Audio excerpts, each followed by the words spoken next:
Hello, my name is Matthew Rivas, and today I'll show you how to navigate DEP's electronic grant management system called DEP Sage.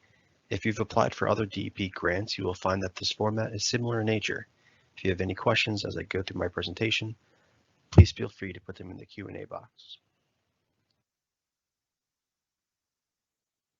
I first want to point out that other state departments use similar Sage systems, such as the New Jersey Department of Community Affairs, which they call Green Sage, and the state of New Jersey, which they call Blue Sage. The Blue Sage houses the Department of Transportation, Department of Health, and other state departments, but DEP Sage system is independent and not connected to these other systems. So today I want to walk you through the website where you can find a link to the system, how to register an organization, how to add members to your organization, how to apply and submit the grant application, and some management tools that are also within the system. So this is the Natural Climate Solutions website. You can click on these two NJDEP Sage hyperlinks to access the system. After today's presentation, we'll be posting a recording of these instructions. Next is how to register your organization. If you are a registered organization, you will use the same username and password.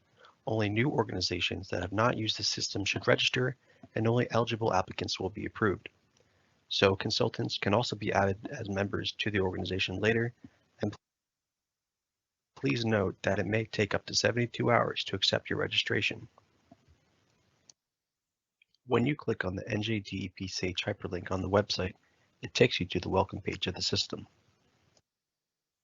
There are registration instructions located here, and new users can click here to fill out the required information to register. Once you are complete, hit the Save button and it will submit the request, and you will receive an email that is submitted. If you go back to the welcome page, there is a section for vendor ID. If you do not have a vendor ID, you must register through NJStart. After you have been accepted to the system, you will need to add members to your organization. On the home page, you will click on My Organizations. Next, click on Organization Members. This lists all the current members in the system. To add new members, click on Add Members hyperlink, then click on New Member. And from here, you will then fill out the person's information and default username and password. You will then add your vendor ID number and your DUNS number. Once everything is complete to your satisfaction, you will click on the Save button. You will select a role for them, either Authorized Official, which gives them initiate, edit, and submittal rights, or Viewer, which only allows them to view the document. Then, once complete, click on the Save button and Add to Organization button.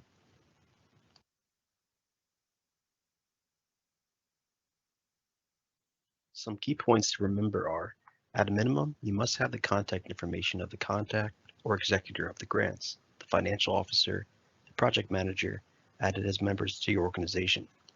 This will be needed for the application. If there is a consultant helping you with the application, you can also add them as members as well. Next, you must email each member their default username and password. The system will not notify them. The members can use their username and password under the My Profile section of the homepage. Now I will show you how to apply and submit an application. On the home page, you will go to the View Available Opportunities and then click on the View Opportunities button. You will search for the grant you want to apply to, and in this case, it'll be the Natural Climate Solutions Grants 2022. After clicking on the Filter button, the opportunity will show up and you will click on the Apply Now button.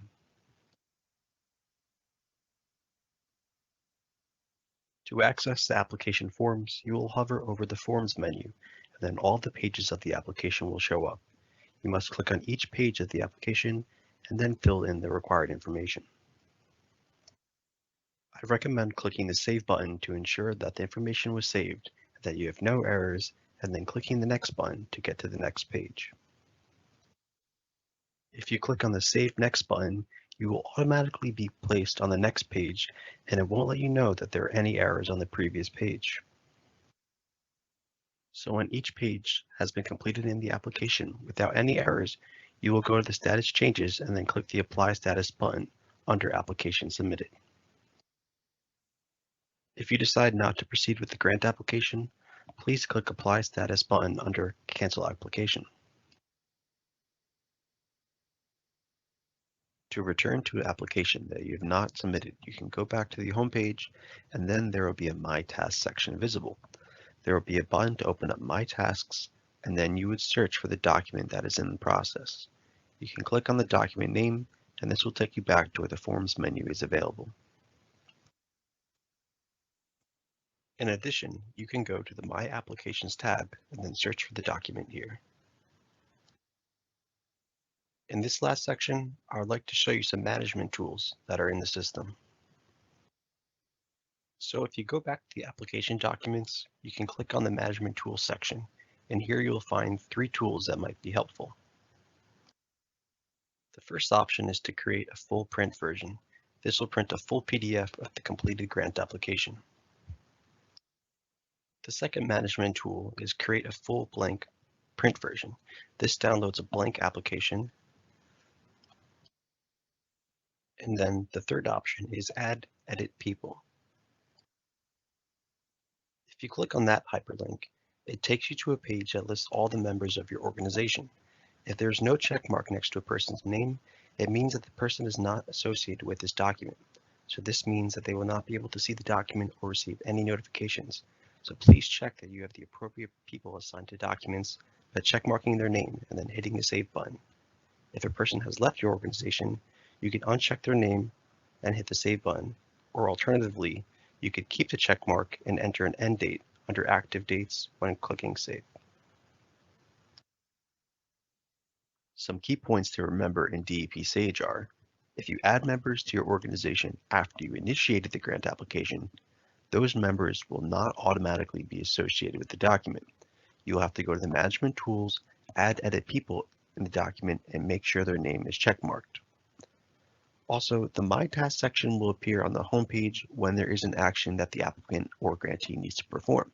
So for example, if you have an application in process, or later down the line you get selected, the grant agreement will need to be filled out by you, and it will be listed on your My Task section.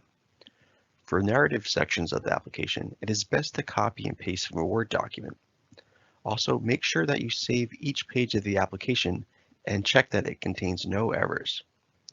When the application is complete, you can go to the Status Changes and hit the Apply Status button underneath Application Submitted. This must be done before midnight on August 15th. Lastly, the best browsers to use for DEP Sage are Google Chrome or Edge.